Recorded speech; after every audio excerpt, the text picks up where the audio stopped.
नदियों में ही क्यों किया जाता है अस्थि विसर्जन?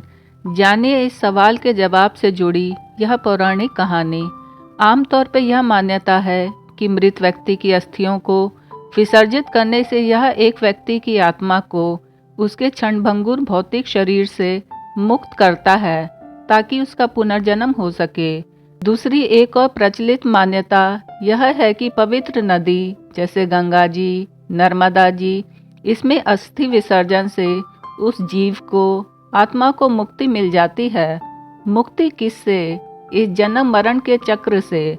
लेकिन इसके पीछे जो मुख्य कारण है वह कुछ इस प्रकार है। हमारा शरीर 5 महाभूतों, 5 मूल तत्वों से बना है। अग्नि, जल, वायु, आकाश और पृथ्वी। मरणोपरांत वायु, जल और अग्नि तो निकल जाती है, बचता है पृथ्वी का अंश, जिसका हम अग्नि संस्कार कर देते हैं। हिंदुओं में अग्नि संस्कार का उद्देश्य आत्मा और भौतिक शरीर के बीच भौतिक बंधन को भंग करना है, ताकि भौतिक शरीर की मृत्यु होने पे आत्मा सूक्ष्म जगत में आसानी से विचरण कर सके। जला देने से राख या अस्थि बच जाती है। हमारे शास्त्र और पूर्वजों के अनुसार जो जीवात्मा होता है उसका इस मानवीय शरीर का अंतिम अवशेष इन अस्थियों के साथ लगाव जुड़ा हुआ होता है, जिससे वह मुक्त नहीं हो पाता। और जब उन अस्थियों को नदी में प्रवाहित किया जाता है तो लगाव का, आसक्ति का वह धागा भी टूट जाता है। अस्थि विसर्जन को गंगा नदी से जोड़कर ही देखा गया है। धार्मिक लोगों में यह भी मान्यता है कि तब तक मृतात्मा की परलोक यात्रा प्रारंभ नहीं होती जब तक कि उसके फूल या अस्थियां गंगा में विसर्जित नहीं कर दिए जाते। माना जाता है जितने वर्ष तक पुरुष की अस्थियां गंगा में रहती है उतने हजारों साल तक वह स्वर्गलोक में पूजा जाता है। गंगा को सभी तीर्थों में परम तीर्थ और नदियों में श्रेष्ठ नदी माना गया है। वह सभी प्राणियों, यहाँ तक कि महापापियों को भी मोक्ष प्रदान करने वाली है। मोक्ष के लिए हरिद्वार, प्रयाग और गंगा सागर, इन तीनों स्थानों में दुर्लभ है। उत्तम गति की इच्छा करने वाले प्राणियों के लिए गंगा के समान और कोई दूसरी गति नहीं है। गंगा में अस्थि विसर्जन से संबंधित कहानी। यह कहानी अति प्राचीन काल के एक ऐसे व्यक्ति की है जो काफ़ी निर्दयी था। उसने जीवन भर ना तो कोई अच्छा कार्य किया था और ना ही वह करना चाहता था। वह अपने परिवार वालों के साथ अन्य कई लोगों को परेशान करता। उसके जीवन में शायद पुण्य नामावली का कोई अर्थ ही नहीं था, इसीलिए वह केवल पाप ही कमाता था। एक दिन अचानक वह पास के एक जंगल में गया जहाँ एक बाघ का शिकार बन गया। उसके मरने के तुरंत बाद ही यमराज के कुछ सेवक उसकी आत्मा को लेने वहां पहुंच गए और सीधे यमलोक ले गए।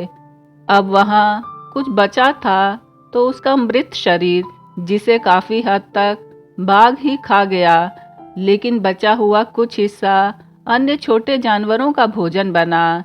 इसी बीच कुछ उड़ने वाले जीव ने भी भोजन की तलाश में उस मृत शरीर के पास पहुंचे। अचानक एक जीव हड्डी के एक टुकड़े को अन्य जीवों से छिपाता हुआ आकाश में उड़ गया, लेकिन उसके ठीक पीछे दूसरा जीव भागा और दोनों में उस हड्डी के एक टुकड़े को हासिल करने का संघर्ष होने लगा। इसी बीच यमलोक का दृश्य कुछ और ही था। वहां यमराज के सेवक चित्रगुप्त द्वारा उस व्यक्ति के पापों का हिसाब लगाया जा रहा था। चित्रगुप्त एक एक करके यमराज को उस व्यक्ति के पापों का ब्यौरा दे रहे थे, जिसके आधार पर उसे विभिन्न नर्क हासिल होने की आशंका जताई जा रही थी। तभी अचानक धरती लोक पे, जहां उस व्यक्ति के मृत शरीर की हड्डी के लिए वह 2 जीव लड़ रहे थे, अचानक उनके मुख से वह हड्डी गिर गई और सीधा गंगा नदी में जाकर गिरी। गंगा नदी में हड्डी के पवित्र होते ही उस इंसान के सारे पाप धुल गए और उसे मिलने वाला नर्क की सजा माफ कर दी गई। गंगा नदी जो भगवान शिव की जटाओं से निकलकर धरती लोक पे आई है।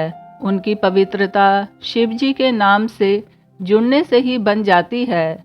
इसीलिए धरती लोक में सबसे पूजनीय नदी ही गंगा है, जिसमें स्नान करने से सभी पाप मुक्त हो जाते हैं, ऐसी मान्यता बनी हुई है।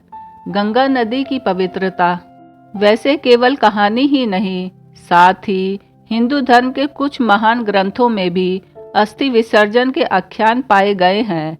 शंख स्मृति एवं कर्म पुराण में गंगा नदी में ही क्यों अस्थि विसर्जन करना शुभ है, इसके तथ्य पाए गए हैं। इस नदी की पवित्रता को दर्शाते हुए ही वर्षों से अस्थियों को इसमें विसर्जन करने की महत्ता बनी हुई है। हिंदू धर्म के अलावा सिख धर्म में भी अस्थि विसर्जन किया जाता है, लेकिन ऐसा जरूरी नहीं है कि वह गंगा नदी में ही हो, परंतु मान्यता अनुसार एक पवित्र नदी का ही इसके लिए चुनाव किया जाता है।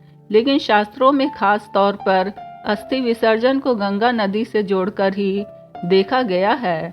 हिंदू धार्मिक स्थल जैसे कि हरिद्वार, प्रयाग आदि में गंगा का वास है, जहां एक बड़े स्तर पर विधि विधान से अस्थि विसर्जन किया जाता है। ऐसी मान्यता है कि मनुष्य की अस्थियां वर्षों तक गंगा नदी में ही रहती हैं। गंगा नदी धीरे धीरे उन अस्थियों के माध्यम से इंसान के पाप को खत्म करती है और उससे जुड़ी आत्मा के लिए नया मार्ग खोलती है। इंसान की अस्थियों एवं नदी को वैज्ञानिक रूप से भी जोड़कर देखा जाता है। कहते हैं कि नदी में प्रवाहित मनुष्य की अस्थियां समय समय पर अपना आकार बदलती रहती है, जो कहीं ना कहीं उस नदी से जुड़े स्थान को उपजाऊ बनाती है। जिस भी धरातल को नदी का पानी छूता है, वह स्थान उपजाऊ बन जाता है। इसका यह अर्थ है कि मरने के बाद भी इंसान की अस्थियां प्रकृति को एक नया जीवन देने के लिए लाभकारी सिद्ध होती है।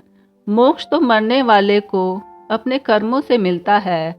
आप जो भी कर्म कांड करते हैं, वह अपनी मनोवैज्ञानिक संतुष्टि के लिए भी करते हैं।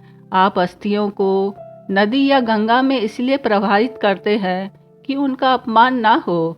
यदि कहीं भूमि पर छोड़ दी जाए तो कभी किसी के पैरों से टकरा सकती है। भूमि में गाड़ने पे भूमि की भविष्य में किसी कार्यवश खुदाई हो सकती है। नदी में डालने के बाद वह पानी में घुल जाती है और उसके पोषक तत्व जल में मिल जाते हैं।